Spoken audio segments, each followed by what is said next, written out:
right, time to sit down and do some emailing. Oh, look, I got one. I answered all of those, but here's a new one. How to write an email from Elliot. I was curious how to write an email. Am I doing this right? I am confuzzled. Confused face. The answer, Elliot, is a no. You are not doing this right. There are right ways to write emails, and there are wrong ways to write emails. We're going to talk about some right ways today, because you're going to be emailing your teachers a lot during this e-learning time that I'm sure a lot of people are going through. So let's go ahead and fix this. Reply. Okay. Let's go. Dear Elliot, great start.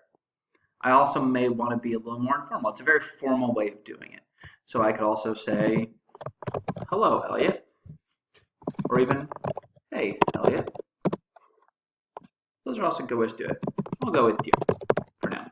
Your email first thing needs to have a greeting. If it doesn't have a greeting, it's off to a bad start and people get the wrong impression. Not so good. Now, I want to address the main topic at hand. You are kind of doing this right.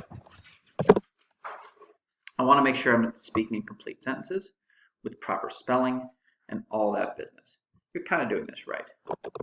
Whenever we type an email to a professional colleague or teacher, we want to have a few key ingredients. This is when you probably want to start taking notes. There's a couple things you definitely want to always do. The first one was the greeting. Then, number 2, address whatever needs addressing. So if that's a question you have to ask, a point you have to make, a question you have to answer, make sure you're addressing it from the start. Number 3, use proper grammar and spelling. Please, please, please, please use proper grammar and spelling. It makes you look professional. People want to respond more quickly to you, and in general, you come off just better when you use proper grammar and spelling.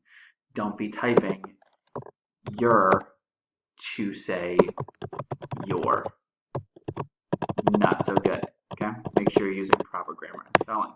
Number 4, you're going to need a sign off. We'll talk about that in a second. A sign off looks like this.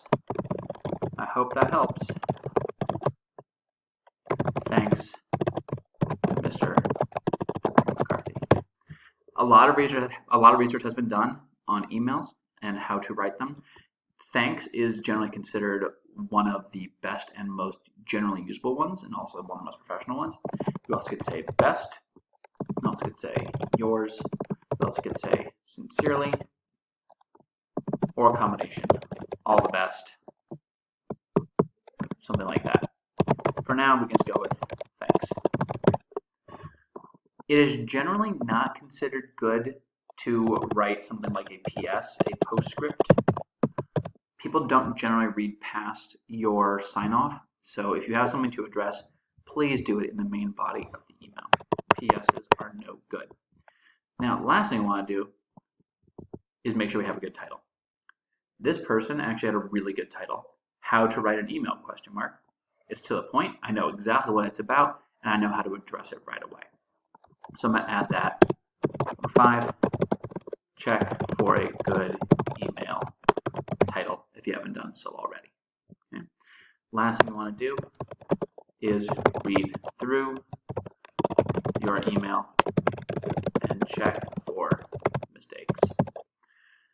If I had a nickel for every time I've sent an email that had a mistake, something I didn't mean to say, or some other kind of error, I'd have about 40 cents.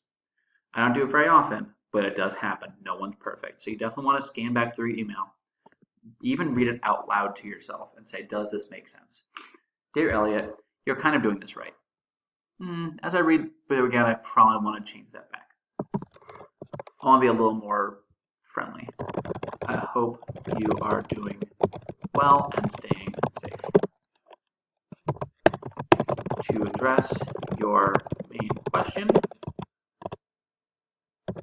you are kind of doing this right. Whenever we type an email to a professional colleague or teacher, we want to have a few key ingredients. 1, have a greeting. 2, address whatever needs addressing. 3, use proper grammar and spelling. 4, a sign off. 5, check for a good email title. 6, read through your email and check for mistakes. I hope that helps. Thanks, Mr. McCarthy. It also is considered somewhat appropriate if it's someone you don't know to include how they can reach you. That would be my email address, which is already up there. And you would also have things like your phone number and all that different kind of thing. If you have any questions, please feel free to shoot me an email about whatever you might need. Yeah, have a good one.